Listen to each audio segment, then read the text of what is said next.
Good morning dear students, welcome back. Chapter 3+1 हम आगे बेटा टॉपिक कर रहे हैं और आज का टॉपिक रहेगा factor affecting ionisation enthalpy.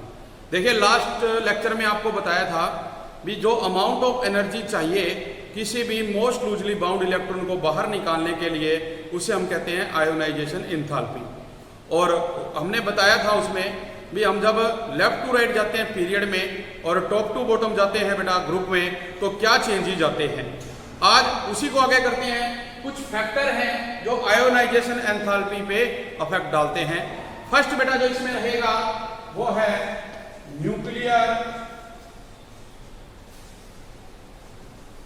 Charge. Nuclear charge देखिए बेटा, जो आयोनाइजेशन एंथैल्पी है वो इंक्रीज करती है with increase in nuclear charge और वो डिक्रीज करती है डिक्रीज इन न्यूक्लियर चार्ज। तो हमने देखा था भी जब हम टॉप टू बॉटम जाते हैं तो नंबर ऑफ शेल इंक्रीज करती हैं, जबकि जो उनके अंदर नंबर ऑफ इलेक्ट्रॉन आते हैं वो सेम रहते हैं। तो जो न्यूक्लियर चार्ज है वो डिक्रीज करता है। बट जब आप लेफ्ट टू राइट जाते हैं शेल चेंज नहीं होती, नंबर ऑफ इलेक्ट्रॉन बढ़ते हैं, जिसके कारण उस पर जो न्यूक्लियर चार्ज है वो इंक्रीज होता जाता है। और जो इलेक्ट्रॉन है जो उसमें आ रहे हैं वो न्यूक्लियस के साथ मोर फर्मली क्या होते हैं, जुड़ जाते हैं, अट्रैक्ट हो जाते हैं, जिसके लिए जब उसको निकालना चाहेंगे तो हमें लार्ज एनर्जी देनी पड़ती है। फॉर एग्जांपल, जो आयोनाइजेशन एंथैल्पी है वो इंक्रीज करती है as we move along a period from left to right due to increase in nuclear charge. Second बेटा जो इसमें पॉइंट आता है वो है एटॉमिक साइज और रेडियस। यह भी आपको बताया था भी एटॉमिक साइज क्या होता है बेटा। एटॉमिक साइज आपने पढ़ा भी जो न्यूक्लियस से आउटर मोस्ट शेल का डिस्टेंस होता है उसे कहते हैं एटॉमिक साइज या रेडियस। और हम देख रहे हैं भी जैसे जैसे शेल बढ़ेगी जो एटॉमिक रेडियस है, जो साइज है बेटा, वो बढ़ेगा। तो इससे क्या होगा, जो न्यूक्लियस के साथ अट्रैक्शन थी, जो मोर फर्मली इलेक्ट्रॉन जुड़ा हुआ था, अब वो वीक होता जाएगा। जो फोर्स ऑफ अट्रैक्शन है वो वीक हो जाएगी और वो न्यूक्लियस से बहुत दूर चला जाएगा। तो जब हम उसको आयोनाइजेशन एंथैल्पी देंगे तो small amount of ionisation enthalpy देने पे जो इलेक्ट्रॉन है वो आसानी से बाहर चला जाएगा। लेकिन अगर यही चीज आप देखें लेफ्ट टू राइट तो वहां पर क्या है, जो एटॉमिक साइज है वो डिक्रीज करता है, बिकॉज जो नंबर ऑफ इलेक्ट्रॉन है वो बढ़ते हैं, शेल चेंज नहीं होती। तो जिससे क्या होगा, जो इलेक्ट्रॉन है वो मोर फर्मली अट्रैक्ट हो जाएंगे न्यूक्लियस के साथ। तो इसलिए ये कहा जाता है भी जो आयोनाइजेशन एंथैल्पी है बेटे वो डिक्रीज करेगी as we move from top to bottom, but वो इंक्रीज करेगी when we going from left to right. तो ये एटॉमिक साइज के अंदर होगा। थर्ड पॉइंट है penetration effect of the electron. Penetration effect of electrons. Penetration बेटा देखिए, आपको पता है भी हम क्या करते हैं, एक्सरेज पास करते हैं किसी सब्सटेंस में से और जब उसको पास करके चली जाती है तो वो पेनिट्रेशन होती है। इसी प्रकार से यहां पर जो पेनिट्रेशन ऑफ इलेक्ट्रॉन है मींस इट्स क्लोजनेस और it's attraction towards the nucleus. penetration means its closeness or attraction, its attraction towards the nucleus। इसकी जो अट्रैक्शन है टुवर्ड्स द न्यूक्लियस वो कितनी है। तो मोर द क्लोजनेस, जितनी ज्यादा बेटा इलेक्ट्रॉन की क्लोजनेस होगी वो कैसे होगी, जब नंबर ऑफ शेल चेंज ना हो, नंबर ऑफ इलेक्ट्रॉन बढ़े तो न्यूक्लियस के ज्यादा नजदीक रहेंगे वो, और आप देखेंगे भी जो पेनिट्रेशन है वो उसके ज्यादा बढ़ जाएगी। तो हम देखते हैं भी जो ऑर्डर है डिफरेंट ऑर्बिटल्स का, उसके अकॉर्डिंग जो एस ऑर्बिटल है वो न्यूक्लियस के सबसे ज्यादा बेटा क्लोज होता है। After that P, after that D, और उसके बाद क्या आता है F आता है। इसलिए जो अपने पास पेनिट्रेशन ऑर्डर है, पेनिट्रेशन ऑर्डर वो क्या है, s orbital greater than p orbital greater than d orbital, और ये भी ग्रेटर देन किससे रहेगा, f ऑर्बिटल से। तो जो s ऑर्बिटल है वो सबसे ज्यादा बेटा क्या होता है, न्यूक्लियस के नजदीक होता है। तो पेनिट्रेशन पावर किसकी सबसे ज्यादा होगी, s ब्लॉक की, इसके बाद p की, उसके बाद d, और आफ्टर दैट किसकी होगी, f ब्लॉक की मानी जाएगी। तो ये क्या था, if the electron is more it will more closely to the nucleus, penetration power क्या होगी बेटा, ज्यादा होगी। तो जो आयोनाइजेशन इंथैल्पी है वो भी इंक्रीज करती है with increase in penetration effect. तो इसलिए हम कहेंगे भी जो आयोनाइजेशन इंथैल्पी है will be more to knock out, हमें ज्यादा अमाउंट में एनर्जी चाहिएगी ताकि हम जो s ऑर्बिटल है वहां से इलेक्ट्रॉन को बाहर निकाल सके। एज कंपेयर टू p में उससे कम चाहिएगी, D में उससे भी कम, और F में उससे भी कम चाहिएगी। तो अपना ये फैक्टर था बेटा। इसके बाद आ जाता है फोर्थ पॉइंट, इसमें इलेक्ट्रॉनिक कॉन्फ़िगरेशन। और इलेक्ट्रॉनिक कॉन्फ़िगरेशन में जो हाफ फील्ड एंड जो फुली फील्ड और कंप्लीटली फील्ड ऑर्बिटल्स हैं आर स्टेबल। ये क्या होते हैं, स्टेबल होते हैं। और यहां से जो इलेक्ट्रॉन है उसे निकालना या उसमें ऐड करना बेटा थोड़ा सा डिफिकल्ट होता है, ठीक है। तो इसलिए कहते हैं भी if an atom consist of exactly half field and exactly completely filled orbital then such an arrangement has extra stability। तो उसकी क्या होती है, एक एक्स्ट्रा स्टेबिलिटी होती है, जैसे मैंने बताया। तो इसके लिए जो रिमूवल ऑफ इलेक्ट्रॉन है फ्रॉम दैट एटम, उसके लिए हमें लार्ज अमाउंट में जो आयोनाइजेशन एंथैल्पी है वो चाहिएगी। जैसे नोबल गैस है वो बेटे इनर्ट है, या हम कह सकते हैं भी वो स्टेबल है, और उसमें से अगर आप इलेक्ट्रॉन निकालना चाहते हो तो हमें ज्यादा मात्रा में आयोनाइजेशन एंथैल्पी देनी पड़ती है। इसके बाद जो फिफ्थ पॉइंट है बेटा वो है शील्डिंग और स्क्रीनिंग इफेक्ट। भी शील्डिंग और स्क्रीनिंग इफेक्ट जो है क्या होता है, देखिए as the screening effect of the inner electron, हमारे पास जो आयोनाइजेशन एंथैल्पी है वो डिक्रीज करती है, तो जो रिपल्सिव फोर्स है बेटा वो भी क्या होगा, वहां पे डिक्रीज करेगा। तो हम क्या कहते हैं यहां पे, आप ये कह सकते हैं इसके अंदर भी as the screening effect of the inner electron, as the screening effect of the inner electrons, जो इनर इलेक्ट्रॉन्स होते हैं बेटा, the ionization enthalpy electrons, the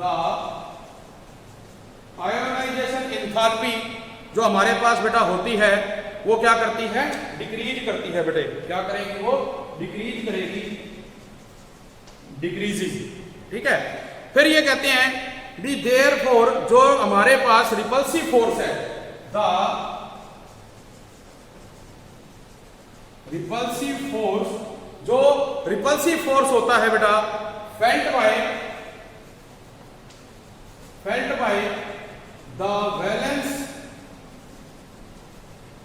electrons, जो फेल्ट करते हैं कौन, जो वैलेंस इलेक्ट्रॉन होते हैं फ्रॉम द इलेक्ट्रॉन्स,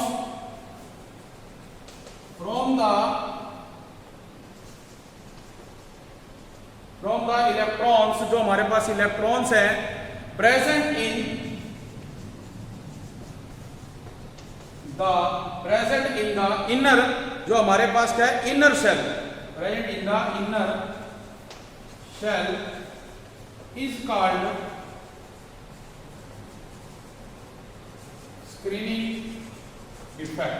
देखिए जैसे ये हो रहा है, यहां पे इलेक्ट्रॉन है, इसके बाद ये एक शेल और आ गई जिसमें बेटा देख रहे हैं आप भी 8 इलेक्ट्रॉन और आ गए, फिर इसके बाद ये और आ गए। तो इस शेल को इस सेल ने कवर कर दिया, फिर इसको इसने कवर कर दिया, तो ऐसे चलता जाएगा और एक स्क्रीन उसके ऊपर बनती जाएगी, शील्डिंग बनती जाएगी जो उसको जैसे प्रोटेक्ट करते हैं। तो वहां से जो इलेक्ट्रॉन है उसे निकालने के लिए हमें आयोनाइजेशन एंथैल्पी ज्यादा देनी पड़ेगी। तो ये कुछ फैक्टर थे जो अफेक्ट डालते हैं इस पे आयोनाइजेशन एंथैल्पी पे। इसके बाद जैसे मैंने आपको बेटा बताया था भी एक होती है इलेक्ट्रॉन गेन एंथैल्पी। अब देखो इसमें तो हमने क्या किया भी अमाउंट ऑफ एनर्जी दी जो आइसोलेटेड गैसियस एटम है ताकि उसमें से एक इलेक्ट्रॉन को बाहर निकाला जा सके। लेकिन जो इलेक्ट्रॉन गेन एंथैल्पी है जिसको हम स्टडी करेंगे उसमें क्या होगा बेटा, उसमें इसका अपोजिट माना जाएगा। मतलब उसमें हम क्या करेंगे, कोई एक्स्ट्रा इलेक्ट्रॉन आप ऐड करेंगे और जब कोई एक्स्ट्रा इलेक्ट्रॉन आप ऐड करेंगे तो उससे जो अमाउंट ऑफ एनर्जी है वो रिलीज होगी और जो वो अमाउंट ऑफ एनर्जी रिलीज होगी वो एक्सोथर्मिक या वो एंडोथर्मिक बेटा कहलाती है, क्योंकि इसमें जो इलेक्ट्रॉन गेन एंथैल्पी है वो नेगेटिव होती जाती है। तो इसके लिए हम जो डेफिनेशन है वो भी राइट डाउन कर सकते हैं, तो वो क्या रहेगी। तो देखिए बेटा जो इलेक्ट्रॉन गेन एंथैल्पी है वो क्या है, द एनर्जी रिलीज, एनर्जी बाहर निकल रही है when a neutral isolated gaseous atom, एक न्यूट्रल आइसोलेटेड गैसियस एटम है वो एक्सेप्ट कर रहा है extra electron to form gaseous negative anion, जिससे क्या होगा, जो वो गेन करेगा तो अनायन बन जाएगा। तो it is denoted by delta EgH, it is measured in kilojoule पर मोल। इसको हम किस में मेजर करते हैं, किलोजूल पर मोल में। देखिए जो ये बेटा प्रोसेस है adding of an electron in an atom, ये एक्सोथर्मिक भी हो सकता है और एंडोथर्मिक भी हो सकता है, और मोस्ट ऑफ द जो एलिमेंट है वो क्या करते हैं, एक्सोथर्मिक शो करते हैं बेटा, और उनमें क्या होती है, जो एनर्जी है वो रिलीज होती है जब हम क्या करते हैं, एक्स्ट्रा इलेक्ट्रॉन ऐड करते हैं। तो देयरफॉर फॉर सच एलिमेंट, ऐसे एलिमेंट जिसमें हम कहते हैं भी जो electron gain enthalpy is negative, तो उनमें क्या होता है, जब वो इलेक्ट्रॉन जो एनर्जी है वो रिलीज करते हैं तो बेटा उनमें जो इलेक्ट्रॉन गेन एंथैल्पी है वो क्या होगी, नेगेटिव होगी। हैलोजन जो कि देखते हैं आप 17th ग्रुप में आते हैं और वो नोबल गैस के नजदीक है, तो जब वो एक एक्स्ट्रा इलेक्ट्रॉन लेते हैं तो वो क्या करते हैं, नोबल गैस कॉन्फ़िगरेशन एक्वायर कर लेते हैं और high negative electron gain enthalpy उन्हीं की होती है। इसके बाद कहता है भी इसके विपरीत अगर हम देखें जो नोबल गैस है have large positive electron gain enthalpy, भी हमने कहा हैलोजन ने इलेक्ट्रॉन लिया, अनायन बना, तो इलेक्ट्रॉन गेन एंथैल्पी नेगेटिव है, जबकि जो नोबल गैस है जो पहले से बेटे क्या स्टेबल है उनकी जो इलेक्ट्रॉन गेन एंथैल्पी है वो पॉजिटिव होती है, बिकॉज जो एक्स्ट्रा इलेक्ट्रॉन है has to be placed in the next high principal quantum number, क्योंकि जब उसमें हम डालेंगे इलेक्ट्रॉन तो वो एक high principal quantum energy level पे जाएगा, देयर बाय वो प्रोड्यूस करेगा हाईली अनस्टेबल इलेक्ट्रॉनिक कॉन्फ़िगरेशन। जैसे अपने पास एग्जाम्पल रहेगा जो सक्सेसिव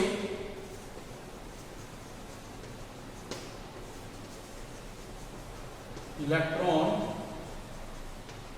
गेन एंथैल्पी, जो सक्सेसिव गेन एंथैल्पी है बेटा, देखो इसमें हम कहते हैं भी लाइक जैसे डेल्टा Eg1H जो अपने पास है फर्स्ट इलेक्ट्रॉन के लिए, हम कह सकते हैं इसके अंदर ये अपने पास जो डेल्टा Eg अपने पास है बेटे H1, ठीक है, first electron gain enthalpy and second and third gain enthalpy. जैसे फॉर एग्जांपल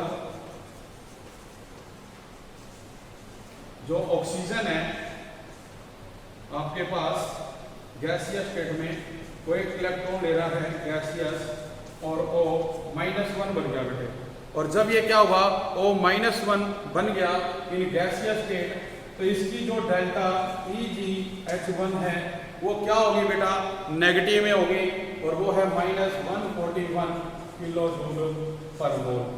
अब आपने देखा कि इसमें एक ले लिया 9 हो गए, बट आगे हम जब ये क्या करेगा O-1 गैस एक एक्स्ट्रा और ले लेता है, तो ये O-2 गैस जो अपने पास आया, तो अब देखिए ये नोबल गैस बन गया, और जब ये नोबल गैस आ गया तो यहाँ जो EgH2 है वो पॉजिटिव आएगी बेटा इसके लिए, और जो इसकी वैल्यू है वो पॉजिटिव रहेगी 780 किलो जूल पर मोल। और यही बात मैंने भी पहले बताई कि जब नोबल गैस कॉन्फ़िगरेशन एक्वायर करेगा तो वो पॉजिटिव शो करेगी यहाँ पे, और जब हमने क्या कहा भी जो नोबल गैस है वो एक्स्ट्रा इलेक्ट्रॉन लेंगे तो वो नेगेटिव शो करेंगे बेटे। तो जो oxygen has first electron gain enthalpy वो तो बेटे नेगेटिव आई, और जब उसने नोबल गैस पूरी कर ली तो वो क्या बन गई, पॉजिटिव बन गई। तो after the addition of one electron जो एटम है बेटा बिकम नेगेटिवली चार्ज, और फिर एक और जब हमने जोड़ दिया तो वो क्या होगा, पॉजिटिव चार्ज बन जाएगा। तो इस तरह से हम कहते हैं कि जो सेकंड इलेक्ट्रॉन गेन इंथैल्पी है बेटा वो क्या रहेगी, पॉजिटिव रहेगी, और फर्स्ट क्या थी यहाँ पे, नेगेटिव थी इसके अंदर। फॉर सल्फर के लिए भी आप इसी तरह से करेंगे। इसमें फिर आ जाते हैं बेटे फैक्टर, कौन कौन से फैक्टर हैं जो इलेक्ट्रॉन गेन इंथैल्पी के ऊपर इफेक्ट डालते हैं। तो जिस प्रकार से आयोनाइजेशन इंथैल्पी में हमने पढ़ा, उसी प्रकार जो इलेक्ट्रॉन गेन इंथैल्पी है उसके फैक्टर है बेटे, factor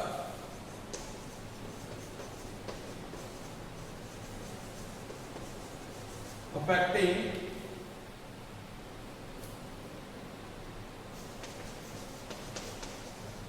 electron gain enthalpy. First है न्यूक्लियर चार्ज, सेकंड है एटॉमिक साइज और रेडियस, थर्ड जो रहेगा बेटा इसमें वो वही है इलेक्ट्रॉनिक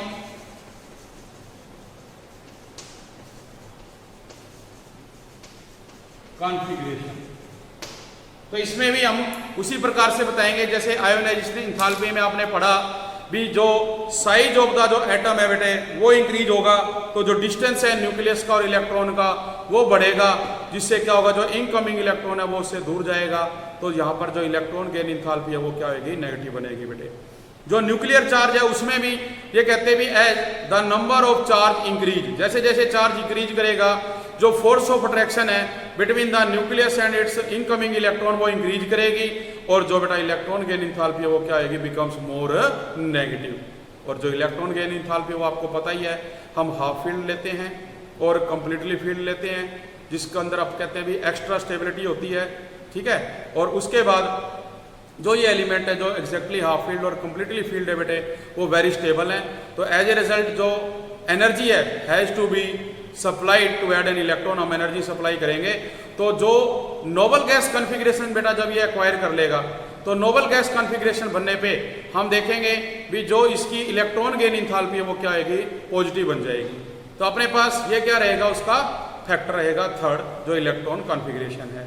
इसके बाद हम बात करते हैं trends of electron gain enthalpy along a period and A group. भी पीरियड में और ग्रुप में जो इलेक्ट्रॉन गेन इंथैल्पी है उसमें बेटे क्या चेंजेस आते हैं उसके बारे में। तो देखिए बेटा क्या होगा, अब हम अगर बात की करें trends in electron gain enthalpy when we go from top to bottom and left to right।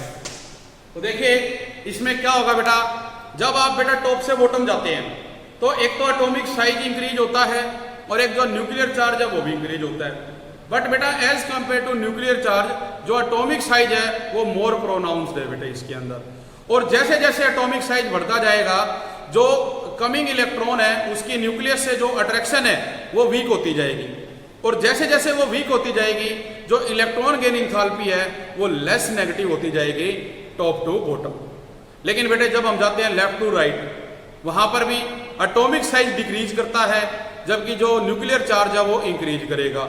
और जब न्यूक्लियर चार्ज इंक्रीज करेगा तो हमारे पास जो इलेक्ट्रॉन गेन इंथैल्पी है वो बिकम्स मोर नेगेटिव, वो और ज्यादा नेगेटिव होती जाएगी। इसलिए ये कहा जाएगा कि top to bottom electron gain enthalpy less negative होती जाती है, जबकि जब हम लेफ्ट टू राइट जाते हैं तो जो इलेक्ट्रॉन गेन इंथैल्पी है वो मोर नेगेटिव होती जाती है। तो ये क्या रहेगा बेटा, इसका ट्रेंड्स रहेगा जो इलेक्ट्रॉन गेन इंथैल्पी है उसके लिए। ठीक है जी। तो आज का बेटा आपका टॉपिक जो है यहीं एंड होता है। बाकी करेंगे हम नेक्स्ट में। Thank you very much.